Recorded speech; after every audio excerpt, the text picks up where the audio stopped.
Hello, today we're going to learn about arrays in Java. So when we speak of an array, it is to designate a set of elements of the same type designated by a unique name, each element being identified by an index specifying its position within the set. So let's see how do we first declare it, then we're going to explain more what we mean by it has a unique name and every element can be identified by using the index. First, as we can see here, we can declare it using the type and the name of the variable surrounded by two square brackets.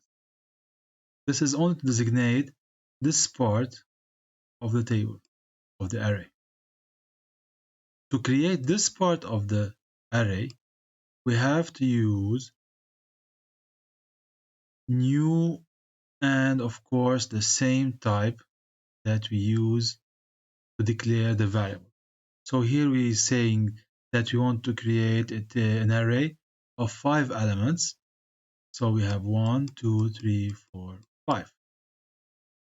We can declare it in another manner also. We can put the square brackets before the variable, like here. And if we put them before the variable, so every variable that comes after the comma refers that we have a references array of integers. This is the same notation as if we have written it in this manner. But if we write it in this manner, you can see here that n here, it is an integer. Only t1 and t2 here are the arrays declared inside this statement. So as a summary, whenever we create an array, it is the variable here, it is a variable that contains the address of the object in memory that contains the values we are looking for. So here we're gonna execute a little bit of code. Here, of course, the n is missing the scanner and new scanner system.in colon. So what is the size of the array? For instance, we want 2. Here we created an array containing 2 elements. How do we do it? We did it. First, we took the variable from the user and then we assigned it to the table that we are going to create. How to initialize the array? We have several ways of initializing the array. First, we can declare it and directly give it the values, so it dynamically initializes the array. Or we can declare it, then for every element, we can assign a new value that it will have. By default, when we create an array, it will take the default value of the type it is declared with. For instance, here, since there's an integer, so it will take the default value of 0. How to access the elements of an array? First, of course, after declaration, we can use the indexing to access the different values inside our array. The indexing in Java begins with this has an index of 0, this has an index of 1, this has an index of 2, this one 3, and this one 4. So we have 5 elements, but the indexing starts from 0 and ends by 4. So here, if we want to display the last element of t, we're gonna use the number 4 to display the last element of t. Of course, we're gonna when we say t of 0, t of 2, t of 4, we are referring to a variable, so we can apply all the functions, all the arithmetic properties that we can apply on a regular variable that is integer here, for example. Here's a little example of how do we use arrays and how can we manipulate them and display them. Here, of course, we're going to display the message, how many students, and we'll be asked to enter the number of students. I'm going to use 2, for instance. So give me the first grade, let's say 16, then the second one, let's say 12. So as we can see, it gave us the class average is 14. Okay, one student have a grade more than the average, and we're gonna see how he calculated these things. First, of course, he declared the array using the value 2 here. Then we started to use the for loop to move along inside the array. Of course, here, because we have the value of the table of the array, we can use it directly. Later on, we're gonna use the variable, which is length, to dynamically assign the value here and not try to use the one that the users have entered. For instance, here it's gonna ask you give me the first node, and then it's gonna put it inside the value, which is nodes of I. So at index 0, it took the number 16, and on index 1, it took the number 12. Of course, here we used I plus 1 to simulate the number 1 and number 2 for the user to enter the value. Then we used also the for loop to calculate the sum of all the grades, calculate the average, and then we printed the average. Here, afterwards, we use the for loop to say who has a value which is larger than the average of the class. So for I equal to 0 and I less than the number of elements that we have of students that we have entered. Okay, we started with the average, which is 0, and whenever we placed a grade which is greater than the average, we incremented the variable which will supply us with the number of students that have a value larger than the. So let's do it one more time. Here 3, first 16, second 12, and then we have someone who failed. Okay, so now 11 is our average. Only 2 students have a grade which is larger than the average.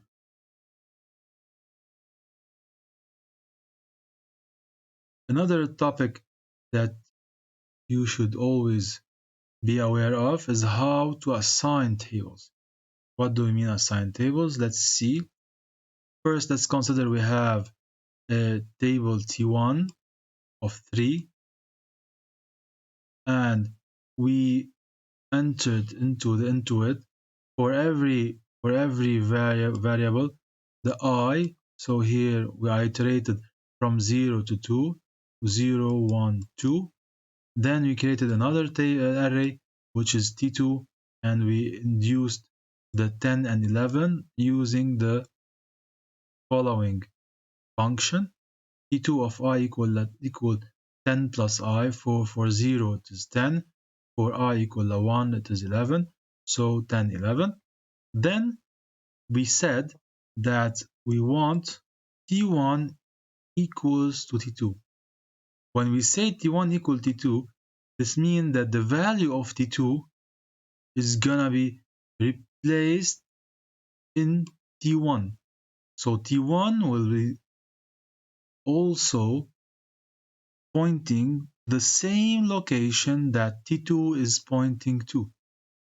This way, as you can see, so we have T1 and T2 pointing now to this object in memory. So now when we say T1 1 equal a 5, this means that T1 1 will become 5.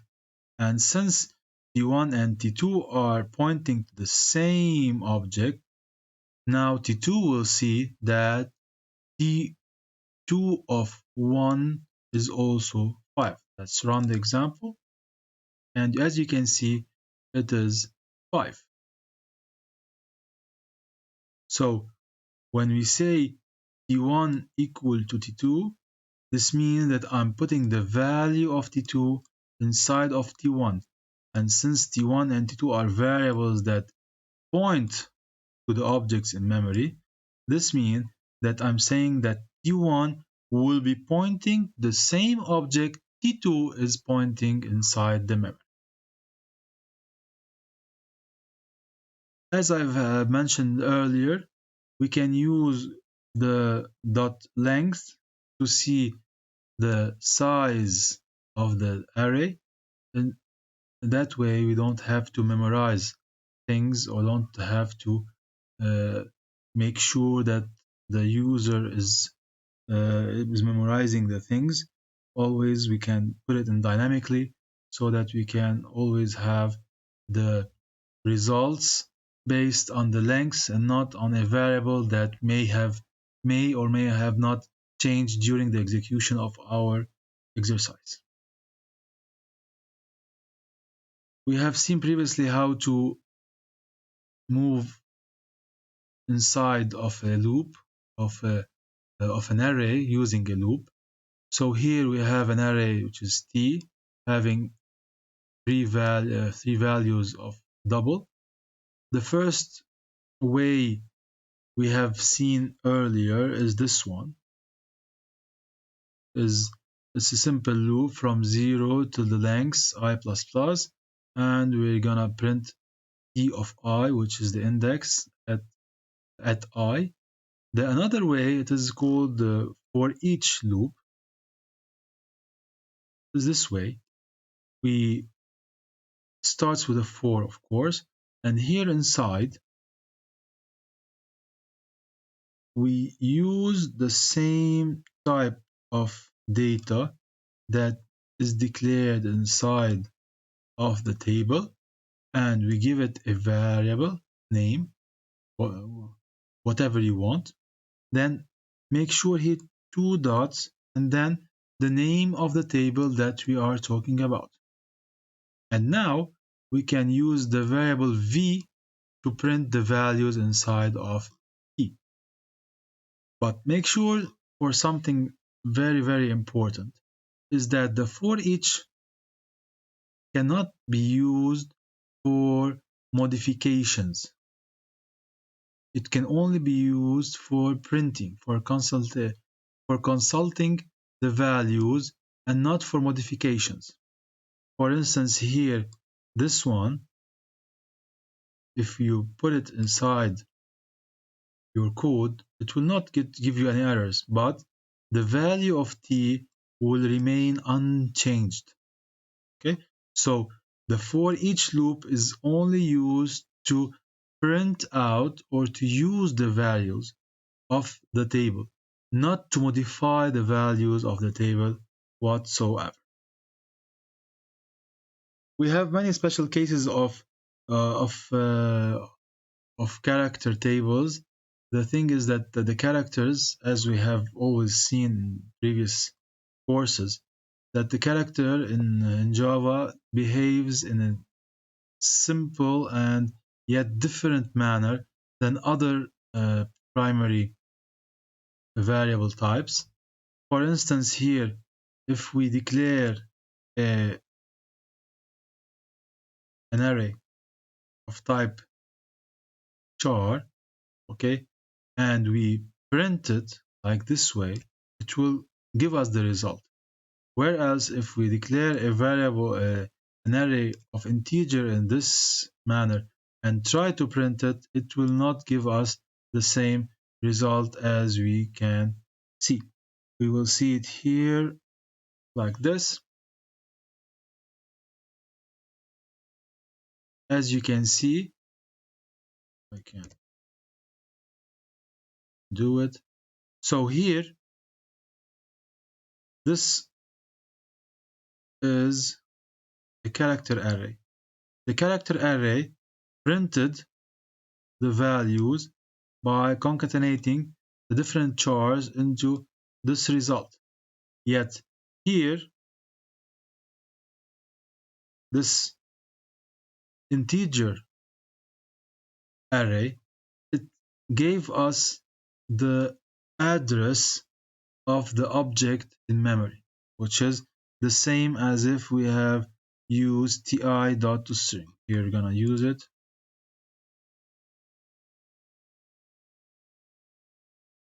And see the result. See the same. So this is very, very interesting with regards of the character arrays, because they behave in a different manner than other types of variables inside of Java, and especially inside when creating arrays in Java. If we want to have this, what we have seen here, we were always working with one-dimensional type of arrays. If we want to have multiple dimensions, also we can declare it in different manners as we wish. We can do it this way, and even this way.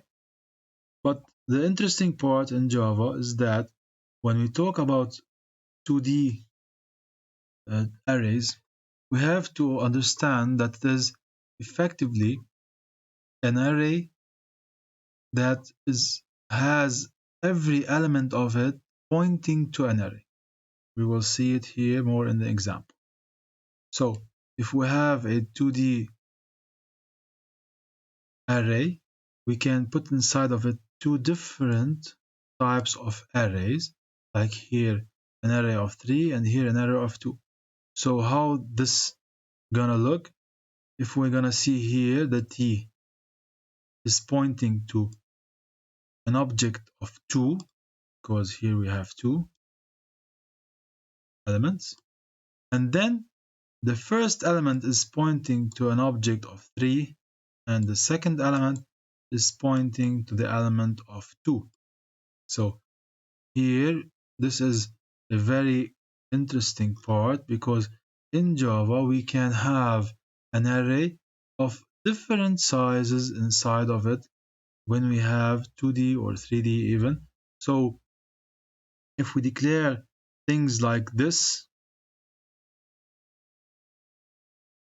we're effectively saying that we have a variable t that has an array in memory, okay? But the values of this array is also pointing to an array inside of memory. So now we'll see how can we access these things. When we say t of 0, I'm gonna run it, and then okay, my bad. Okay, so when we say t of 0 here, we're saying we want this element. This element, it is an object that points to the object in memory, which is another table. Is a reference that has number here that points to the object that we want to see inside of the memory. So that's why when we printed out this value, it gave us the address of the table, which is this table. Then we call t of 0, 1. t01 means t0, this is 0. Then we want to go to the 1 element inside of the t01. So it gave us the element 2. Then t1, as we have said, it is an element that points to an array. It gave us the address of the array it is pointing to. If we call t1i minus 1, which means we want to go to the ith element in our array. If we print t.length, it is the length of the first array here. If we want the length of these, we have to designate that we want the t0 dot length or t1 dot length. So here t dot length it is 2, t0 dot length it is 3, and t1 dot length it is 2. So just a recap, this variable points to an object in memory. This object has elements, but every element points to an object in memory that contains also other elements. So this is the first line, this is the second line when we say we have a 2D array in Java.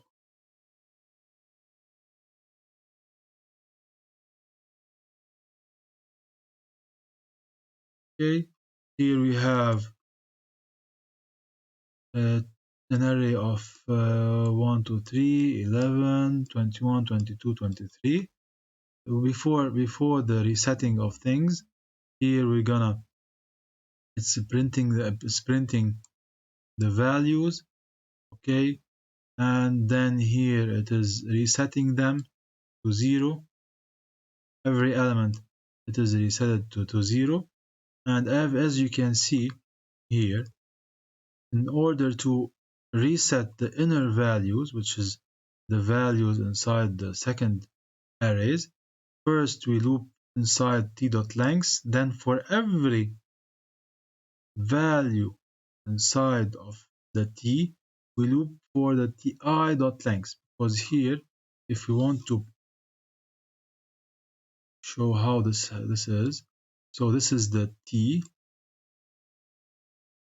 and it points to 3 elements.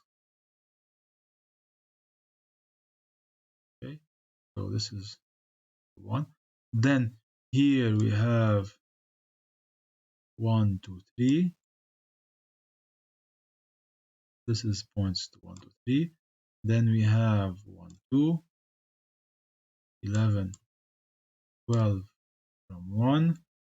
And then here we have 21, 22, and 23. And this points to them. So if I want to loop, first I loop this array using t.length. Then to loop this array, we have to say that I want to loop the t0.length. If I want to loop this array, I have to say t1.length. If I want to loop this array, I want to say t2.length. Thus, we have here always t of i.length. So whenever I'm in 0, t of 0.length, I1 t of 1.length, I2 t of 2.length. And here it also uses the same concept to loop inside of our exercise. So how do we use the for each inside multiple indices array? The same concept, but we have to make sure that, as I have said earlier, because T is two-dimensional, that means the first element is a table, is an array. The array, which is a line, then for the inside for, we use the value of integer. Just to remind you also one more time, I want to make sure that you understand it very, very well.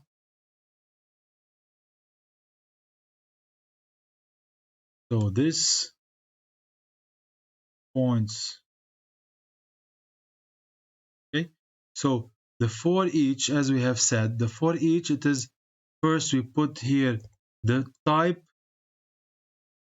of the values inside of our array. Since these contain the arrays inside of the array, so we first specify that we want for instance here it is integer, an array of an integer as a line, two dots t. Then for the internal for, we say that this line contains integers, so integer of value, two dots of the line. Here we're gonna not use the for each, then here we use the for each one more time. So here, just a reminder, the first array has elements of type table of array. Okay, the arrays here, we're gonna put them and give them a name.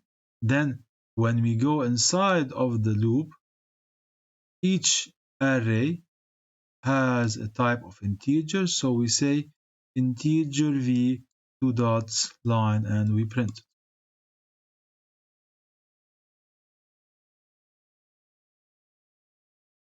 Now when we have the number of rows inside of an array and we have the same number of columns inside of an array, is called regular array. Why do we say number of lines and number of rows? It is not exactly number of lines, number of columns, but we simulate this because what happens here is the following. We're saying that we have a variable t, it's pointing to this number, number of lines, okay? This is number of lines, ng. And then every element is pointing to an array, but these arrays, all of them have the same size, which is number of columns.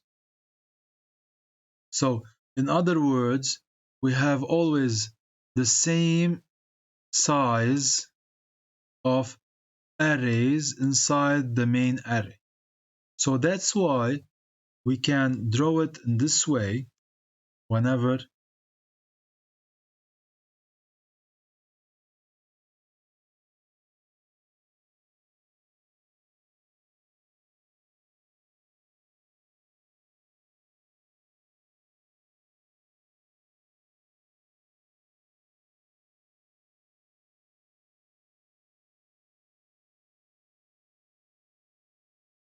so now we can say we have, this is the number of lines, and this is the number of columns. In memory, it is not this way, but to facilitate things for students to understand it, we say that we have a matrix of n lines and n columns, and since we have this type of figure of form, so now we can write it in this way, the for loop. The first we loop inside the lines, then we loop inside the columns, but effectively we are looping inside the first array, and then for every array we're looping using the size, but since this is the same size, we loop inside lines and number of columns, and it will give us the same result as if we have said. We can put here, I can use instead of j inferior of n column, we can say j is inferior of t0 or t of I dot length. It's the same thing here, but since the length is constant, we replaced this value with the value of number of columns, which is constant here for all of the arrays inside the bigger array that we have up here. Okay, I hope you enjoyed this tutorial. Of course, I don't know if you have noticed, I'm using Google Colab for all my explanations here, and if you need more explanations, please mention them in the comments, and of course don't forget to subscribe and like the video.